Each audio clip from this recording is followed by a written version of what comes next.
That's a real nice suit.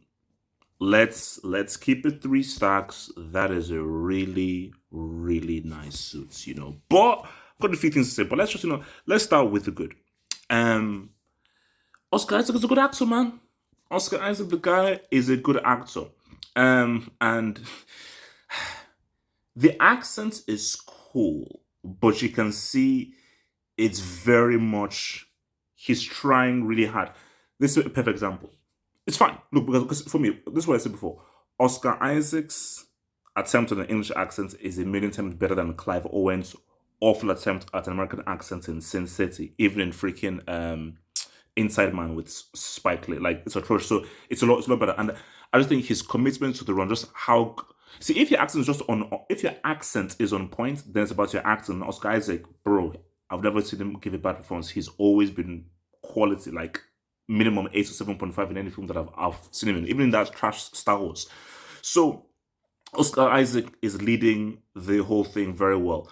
And I like the back and forth between him and Mark. Obviously, like Steven with the V, he's obviously the more frill dude, who works at the gift shop. And I think Mark is really more of that dude, And I think, correct me if I'm wrong, so Mark was the first guy who got the he was the first avatar.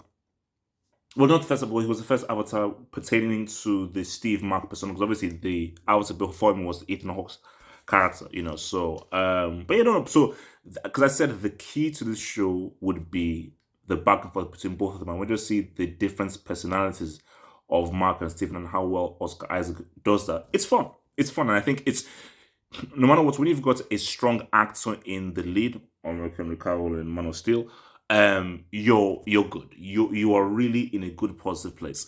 Um, and also I said, again, oh, that's a nice suit, man. That's a nice suit. For me, still the best suits I've seen, 100%. Number one best suit is Batman Returns. That's still the best suit. Second best suit is Captain America's suit in First Avenger. That suit is outstanding. So, but this might just be the third best suit I've seen. Spider-Man, even if I hated the films, Tobey Maguire's Spider-Man suit was damn good. That's a damn crazy suit. I don't know how you construct that suit, but that's a damn amazing suit. And so here's the thing. So not really criticism, but just sort of, I live in London, or I sometimes live in London because sometimes I'm in Geneva, sometimes in America, sometimes I'm in Nigeria, sometimes in London. So when I am living in London, I know the phrases that have been said, and I think I can tell what happens.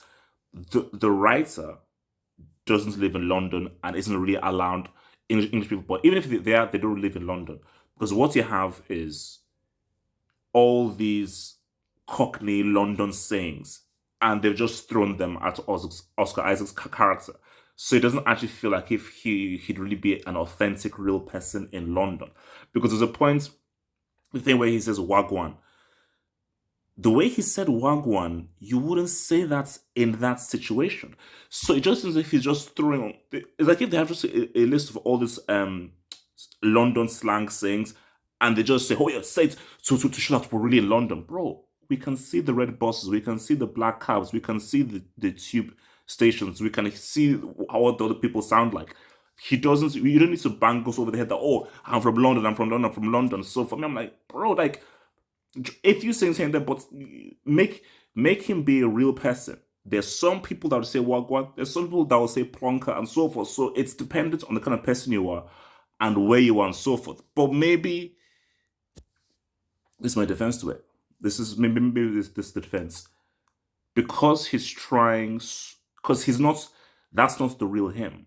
He's trying to submerge himself. Maybe in him submerging himself, he's just trying to assimilate and take things from other people. So if it's like, oh, he's just trying to copy other people because he's trying to really hide an identity, then okay, makes sense. But if this version of Mark, this avatar, has lived in London for a long time, you're just throwing all these names at it. So it's only if you've lived in London you'll know. Other thing is, look, bro. Here's my thing. I'm not a fan of CGI, bro. Unless your CGI is Thanos in Infinity War, I'm not a fan, bro. See, I'm from the school of Total Recall, and once you've watched John Carpenter's The Thing, nah, I mean, like for me. So my issue is these CG monsters. If I was a director or a writer, I'd make them real. Or if it's the director, I'd make it like a real person and just put prosthetics. Because do you know what you sit there and then do? Then you have better fight scenes because you have real fight scenes. And do you know what that does? You can see that amazing amazing suits in real action. Because what we need to, because the issue with when he fights the CG monster is the bits are real and the bits are CGI, because when he kills the monster, it says CGI because it's a CGI monster. It'd be so much better. Much if that fight scene was all what was with a real life person in prosthetics, in makeup. Then you see how amazing that suit looks, because I'm going to see that suit in real action, not CG action, but in real action. But look, Lord Holdman, I'm into it.